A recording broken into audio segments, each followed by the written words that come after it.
Hello everyone! Welcome back to my channel. Today I am bringing you guys my February wrap-up. Now for the month of February, I didn't read as much as I did the first month, but I'm still pretty much the same number of books ahead of my reading challenge, like my targeted reading per month based on my reading challenge kind of thing. I only read 5 books this month. I only finished 5 books this month, but still, I'm still very happy that in terms of the number of books that I read for this month. It's still a little bit slower. I literally finished like one book 1st of March, like literally. But yeah, without further ado, let's get started. Okay, so the first book that I read for this month is Patron Saints of Nothing by Ribay.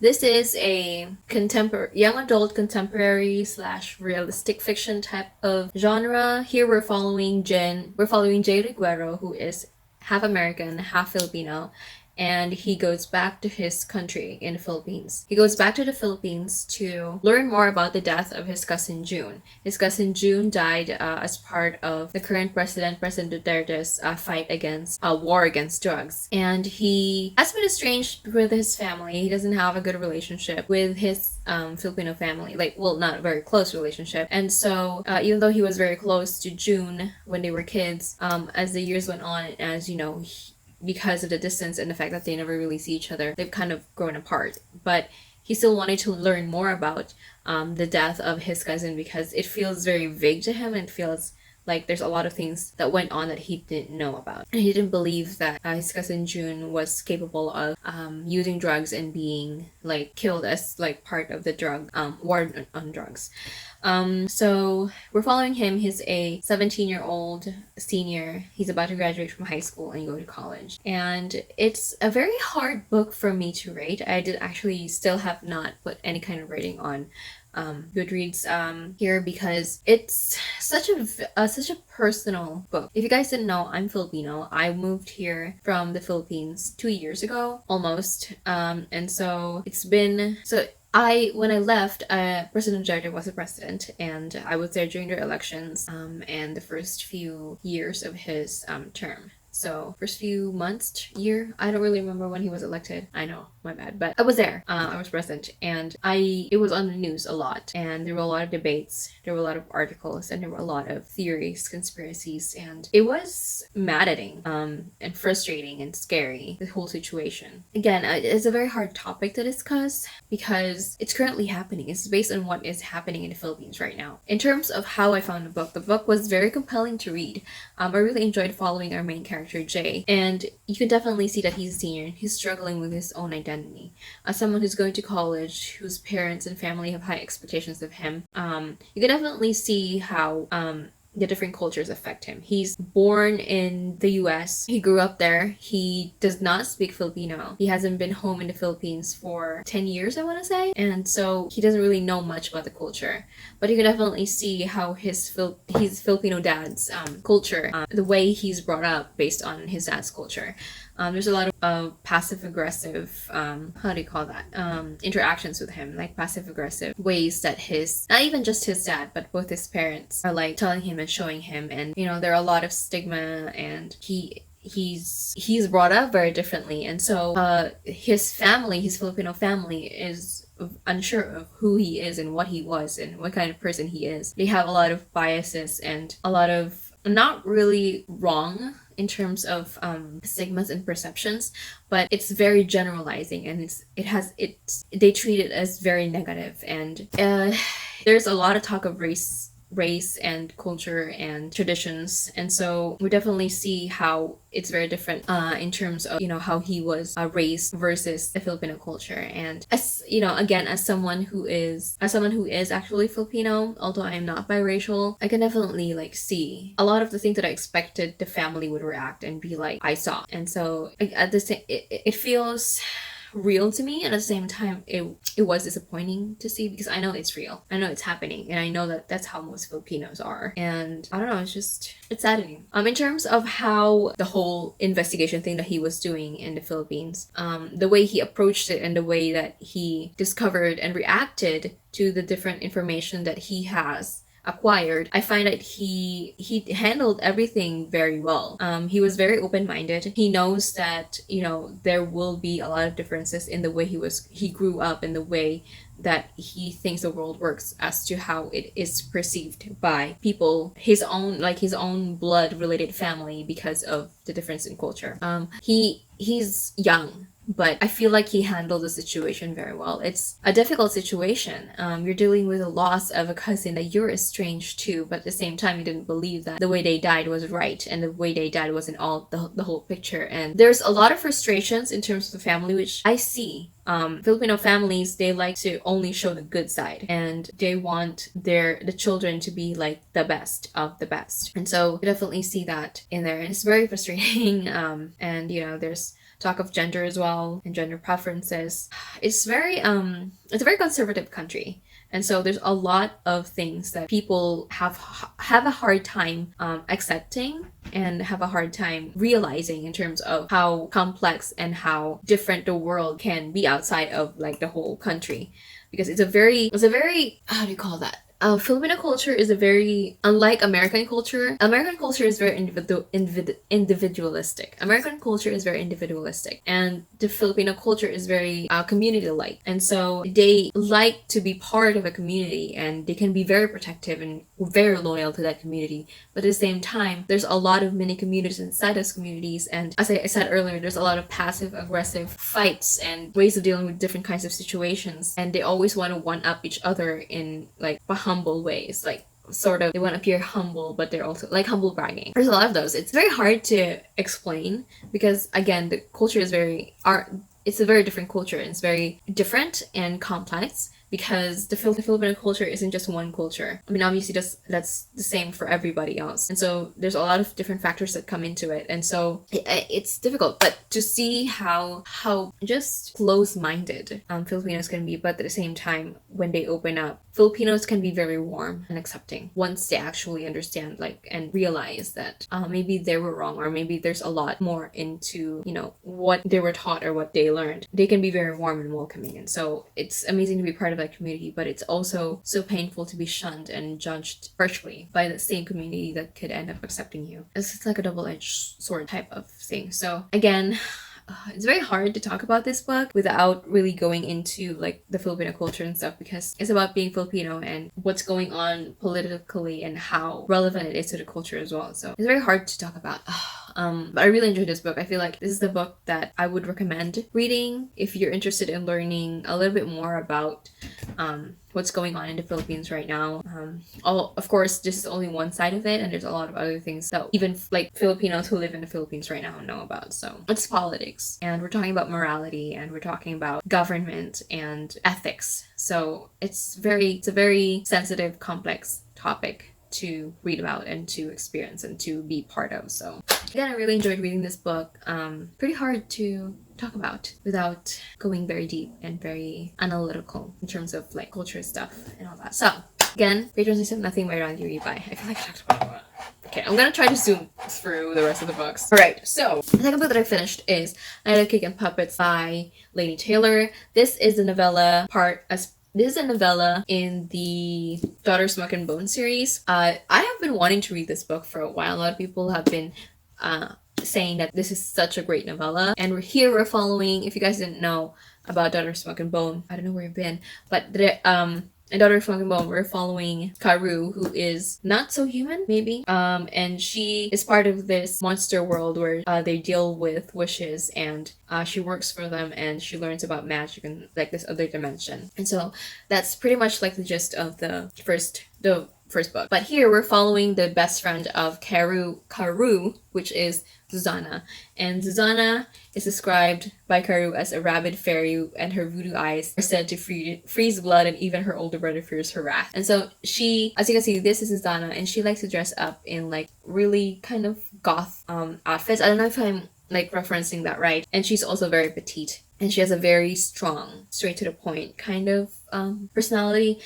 Here we're following her as her and Mick's story, because in the first book they weren't together, but she has had a crush on Mick for a while, and I think it was on probably around the end of the first book, or maybe this around in the second book, that they kind of got together, but we don't really see how they got together, and so this novella is about that. And pretty much Susanna sends Mick in a scavenger hunt for her, pretty much around where were they?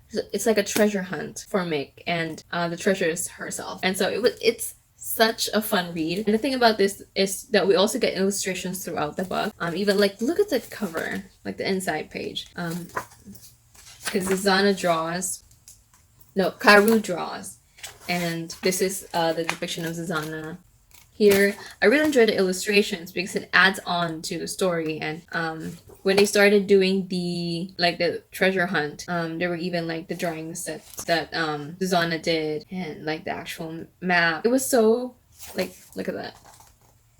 It was such a fun read. I really enjoyed reading this, and I really enjoyed Susanna as a character, to be honest. And so watching her and Mick like fall in love and get together, and it was just such a sweet and fun read. But at the same time, you can definitely see how they just are right for each other. And even in this like short book, this is pretty much set in like a few hours, so not even a few days. It was, well, it kind of goes on over a few days, but like the meat of the story, where the treasure hunt was just over a few hours. So I really enjoyed this book, and I love how they got together. Just, I love it. And we get to know more about Susanna as well, and her history, and how she came into the magical world that Karu is part of as like a normal human being with no powers whatsoever. I really enjoyed that. All right, okay, so the next book that I read is Forever Interrupted by Taylor Jenkins Reid. I have loved Taylor Jenkins Reid's latest releases, starting from Evelyn Hugo. That's the one that really, like, I feel like put her in the map, I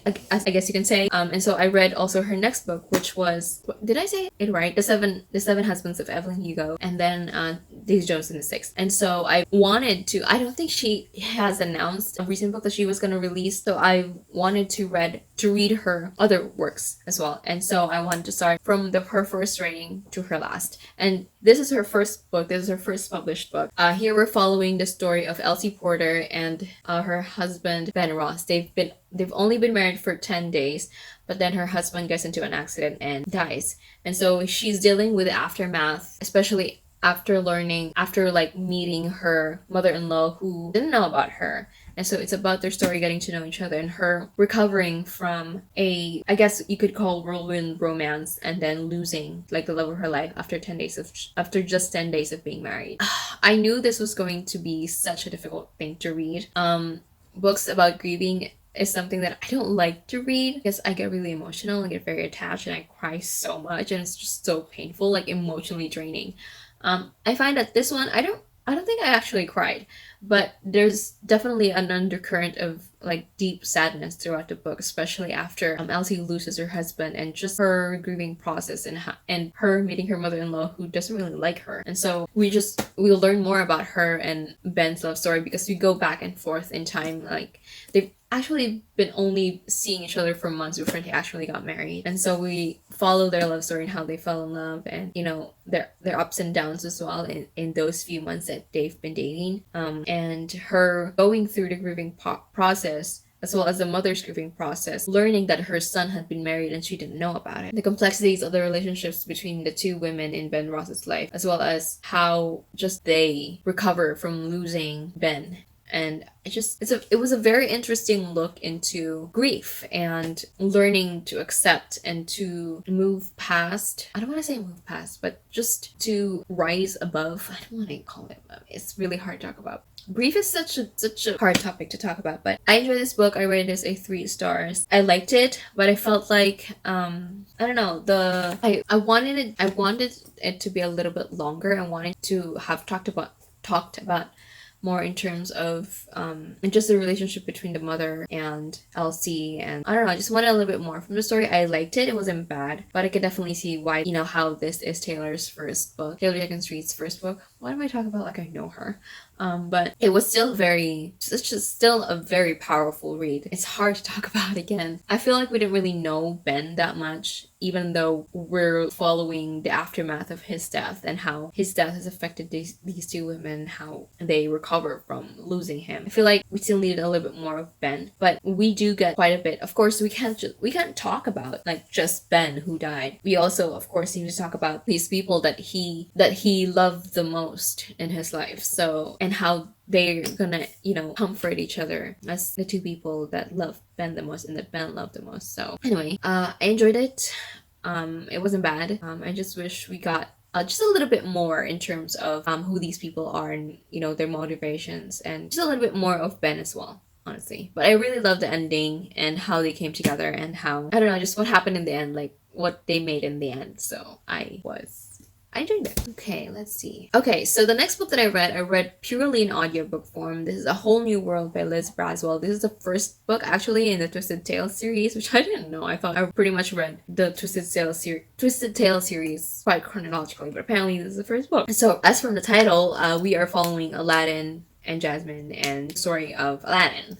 Here, the twist is that Jafar actually was able to get the lamp first and was able to make the wishes first. And so we're following the aftermath of that and how Jasmine and Aladdin can save their country, Agrabah, and how Agrabah changes under Jafar's reign. I actually really enjoyed this book. Although I only rated it 2 stars, I liked it, but it was fun. I felt like it was a pretty surface level. A lot of these Twisted Tales series can be quite surface level. What I enjoyed about this book is we delve a little bit more about Jafar. Like, what is his history? Like, really, what is his history? Because what we know from the movies that he used to be just like Aladdin, but we don't really see much of that. Like, how was he as he was young? You can say that, yeah, the situation is kind of like Aladdin's, but how was he before? Like, had he always been this greedy, or was it just a result? Was it a result of everything that he went through? So it was very interesting to see a little bit more about Jafar. Not enough still, a little bit more to make the story a little bit more compelling, and how he changes Agrabah as part of his like ideal world. It was very interesting to see that. I felt like the love story was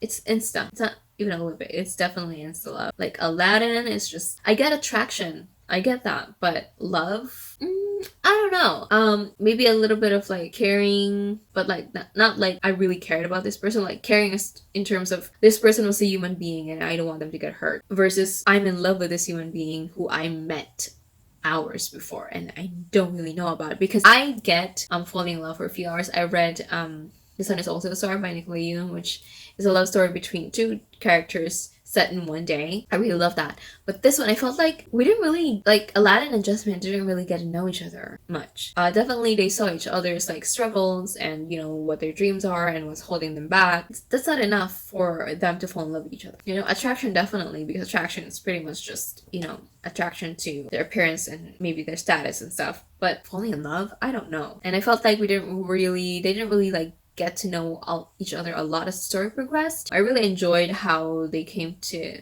like save Agrabah, and how Jasmine pretty much became the leader of the rebellion, and she really got to know like the people. Like, she was part of the street rats and the actual people in Agrabah. And so although she is portrayed as someone who has compassion and empathy for people, it's still, there's still a divide to what she knows versus what these people actually experience. And so to see her as part of that world is very interesting, and to see her really fight for what these people truly are fighting for and have been wanting for years was very interesting. Again, 2 stars. I liked it, but I felt like it's pretty surface level. I didn't enjoy the romance. I enjoyed a little bit more of a look into Jafar's background. I feel like there's a lot that we could have gotten more from the retelling of the story. Like, maybe Jasmine and Aladdin don't really fall in love that easily, or maybe they fall in love through the situations that they go through, but they're not in love right at the beginning. Like, that doesn't make sense to me. The last book that I read for this month is Frankly in Love by David Yoon. I talked about Nicola Yoon earlier, talking about A Whole New World. David Yoon and Nicola Yoon are married. David Yoon is Korean. Nicola Yoon is a Black woman. And so here, David Yoon, I think this is David Yoon's, yeah, this is David Yoon's debut novel. Now here we're following Frank Lee, his name is Frank Lee. We're following him as he fakes dates a fellow Korean American so that he can date like an actual American, because his parents want him to date a Korean, and vice versa with Joy, who is her friend, who is his friend. Her parents want her to date a Korean boy, and so they decided to fake date each other, so they can date the other people that they actually want to date who are not Korean. And so it's his story, the story of them fake dating and maybe actually falling in love. The rating is a 3 stars. I really enjoyed this. I find that I don't know. I liked Frank Lee. He definitely has his faults. I liked him. I didn't love him. I liked him. Joy, I really liked. I enjoyed this character. The other characters I liked too. I don't think I really loved any of the characters in here. Not really. There's obviously a lot of talk of race and culture and status in terms of not in the society but within their own society, because Frank's parents, Joy's parents, and some of the other kids' parents, the Korean parents, have been meeting each other ever since they migrated in the US. They've been doing these gatherings every month and hosting it in each of the different families' houses, where they just get together and do like, just hang out. And so there's a lot of like status, passive aggressive kind of stuff going on around too, of like showing off and humble bragging about their achievements and stuff. And so there's also a lot of pressure on the kids to always be the best, to get into these really prestigious high schools and to date the right girls, the right boys, and just the right person, which is pretty much in between all these Korean American kids, So, I personally love Korean culture. I have been watching Korean dramas ever since for 10 years now. No, more than 10 years. I've been watching Korean dramas for, I want to say 12 years at least. And I know a lot about the Korean culture, and so I have always just been interested in Korean culture, and up until now I'm still watching Korean dramas and Korean shows and just Korean stuff in general. So I was very excited to read this book, because I definitely want to see a little bit more like David Yoon's personal experiences through this story as a Korean American. And so again, the characters I don't really like. The story I enjoyed. We could definitely see, them being teenagers and doing teenagery stuff, but at the same time, we also see the struggles of their parents and what they're going through at work with their close friends. That was very interesting to see. There was a Korean, like a heavily Koreanized part here that I actually took my time to read, because I can read Korean, but I don't really understand quite a bit of it. I mean, I understand ish what was going on. Like, you can see it's all in like Hangul, and I read all that.